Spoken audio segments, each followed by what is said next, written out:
Fala pessoal, tudo bem? Voltando aqui ao tema de princípio da insignificância, no tema de jurisprudências em tese do STJ, colocando aqui a edição 220, tá, de setembro de 23, e trouxe mais um julgado, um agravo regimental, um agravo em recurso especial.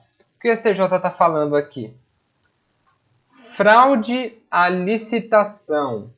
Princípio da insignificância. Opa.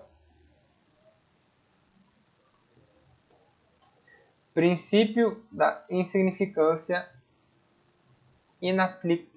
inaplicabilidade. O acordo recorrido está em consonância com o entendimento do STJ, pois nos termos da súmula 599 do STJ, não é aplicável o princípio da insignificância nos tocantes a crimes praticados contra a administração pública. Aqui, curto e grosso, o que aconteceu? Já tem simulado de que crimes contra a administração pública, você não aplica o princípio da insignificância. E por quê? Voltando à aula passada, dizia que tinha 4 vetores que ser considerado no crime ambiental, mas também deve ser considerado aqui no direito, nos crimes contra a administração pública. Que é o quê? O bem jurídico tutelado, tá? A lesão contra ele tem que ser mínima. E isso é por definição do próprio princípio da insignificância. Ou seja, o dano causado é insignificante. Mas tem outros vetores, que é o quê? A ofensividade. A ofensividade do criminoso, que tem que ser baixa também, que no caso aqui até poderia ser, só que tem a reprovabilidade da sua conduta, que é um dos vetores também que eu coloquei na aula antiga. Conduta ofensiva mínima, ausência de periculosidade, lesão jurídica inexpressiva, só que tem esse reduzido grau de reprovabilidade, que eu vou colocar aqui em específico. Reduzido grau de reprovabilidade.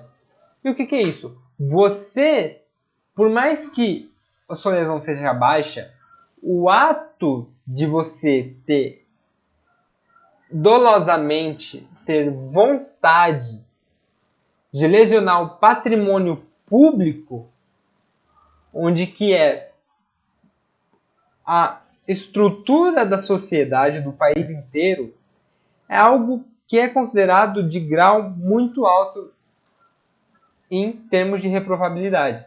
Então, por isso que, por mais que tenha uma licitação, essa licitação seja para entregas de 1.000 canetas, por exemplo, porque a administração pública ela não pode comprar direto ao mercado, salvo exceções, mas precisa passar pela licitação.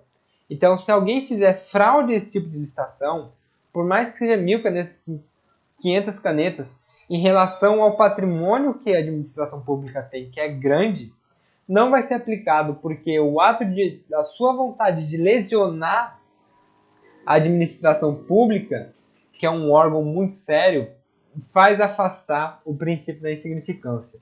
Então isso entra em consonância com a súmula 599 do STJ, ok? Vamos aqui para um próximo, que é sobre o princípio da insignificância também. Agora, o que está dizendo aqui? Recurso ordinário constitucional em habeas corpus. Direito penal e processual penal. Crime praticado em prejuízo da administração pública. Galera, fica muito esperto com isso, muito mesmo. Por quê? Isso que eu acabei de falar para vocês, sobre o princípio da insignificância, que o ato de você querer lesar a administração pública possui uma reprovabilidade que afasta esse princípio.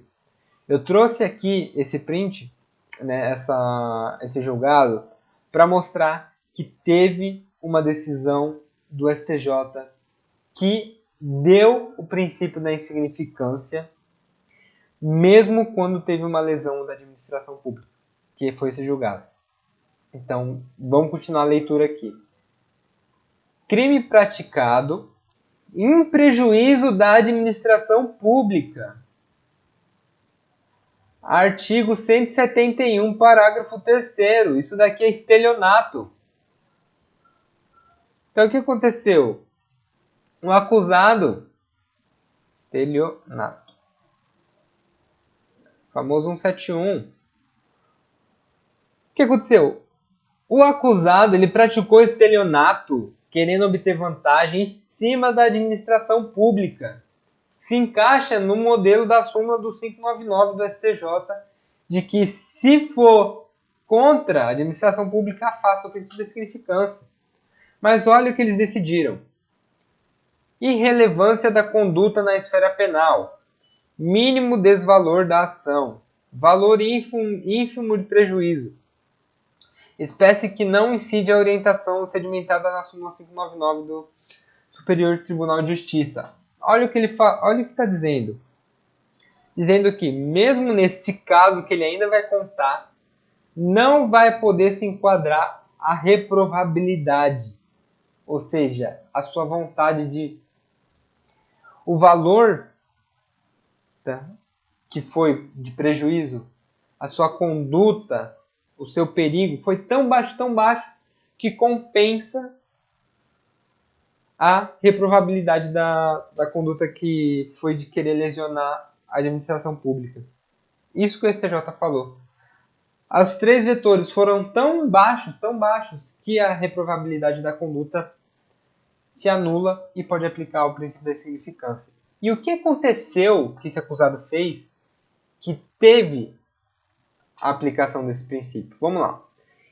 Em hipótese na qual o recorrente, após adquirir, em nome de seus filhos, 3 bilhetes estudantis de transporte público, integrado pelo preço unitário de R$ 2,15.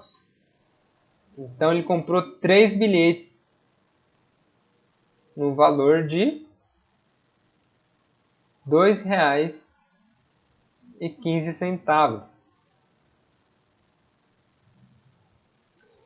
Metade do valor integral, R$ 4,30. E utilizou-se deles para vender acesso irregular à estação Corinthians Itaquera, do metrô de São Paulo, por R$ 4,00. Então, olha o que ele fez. Ele foi com os filhos no metrô, pediu 3 passagens, no valor de R$ 2,15 cada, chegou na estação de Itaquera e foi vender esses 3 bilhetes a R$ 4,00.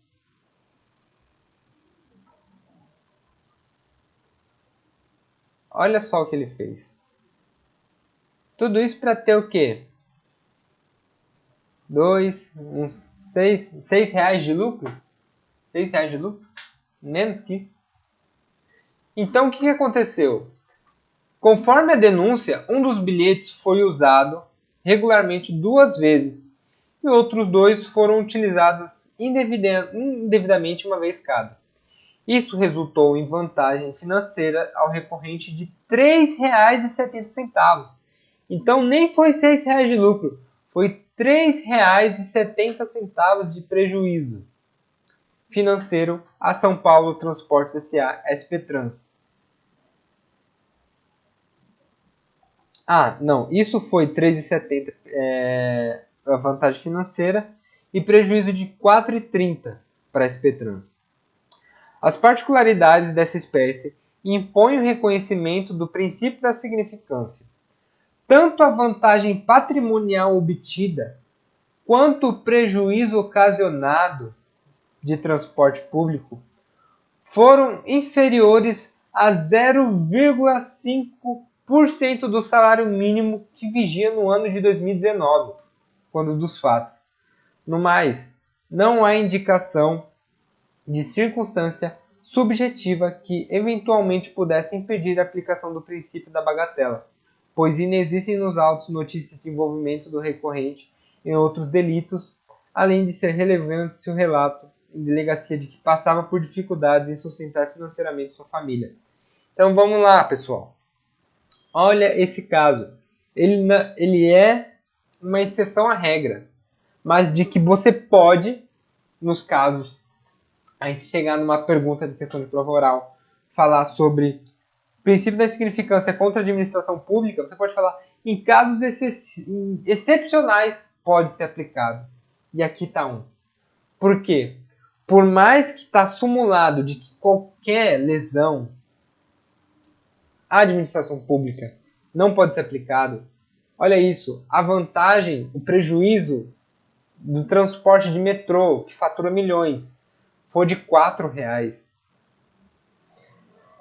A conduta de reprovabilidade dele, por mais que esteja ciente de que está lesionando a administração pública, ele passava por situações financeiras em dificuldade, passava por dificuldades em sustentar financeiramente sua família. Então, passava por dificuldade, foi lá, fez um prejuízo de R$4 e nem foi recorrente, foi uma vez só. Então, olhando em caso específico, pode ser aplicado o princípio da significância. Anota isso porque isso é muito importante saber, porque tem que ter esse caráter excepcional. Então, se vir uma pergunta falando, pode ser aplicado o princípio da insignificância em crimes praticados em prejuízo da administração pública? Não. Súmula 599 do STJ. Chegou em prova oral, perguntou, fale sobre o princípio da insignificância, e você chegar na parte da administração pública, você tem que falar, de acordo com a súmula 599 do STJ, não pode ser aplicado o princípio da insignificância. Todavia, mas em casos excepcionais em que a conduta de reprovabilidade, improvabilidade da conduta sobre o agente, for justificadas por dificuldades financeiras ou em cada caso aí que possa justificar isso, em que o lucro auferido seja baixo, em que não haja recorrência, poderá ser aplicado sim o princípio da insignificância, afastando a súmula 599 do STJ. Maravilha? Vamos para o próximo aqui, dizendo que o STJ, no Supremo Tribunal Federal, aqui é uma continuação desse julgado, dizendo que até o STF tem essa ideia de que o 599 não pode ter o princípio da significância, mas eles colocaram aqui de que o 599 ele impede a prioristicamente a incidência da bagatela, mas que deve ser avaliado segundo as peculiaridades do caso concreto, ok? Então, o que isso pode tirar?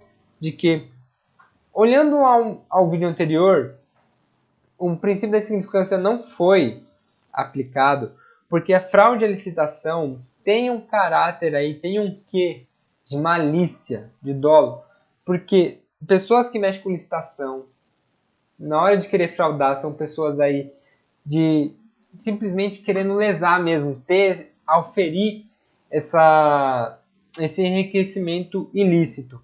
Enquanto no caso daqui, mostra claramente de que a vantagem que seja de R$4 foi aí de um ato de desespero em razão das condições financeiras do agente. Então, a prioristicamente, como falou o STJ, tem que ser inaplicado, mas deve ser avaliado segundo as peculiaridades do caso em concreto. Tudo bem? Vou dar continuidade num próximo vídeo. Fiquem aí, tá? Que o conteúdo é bom demais.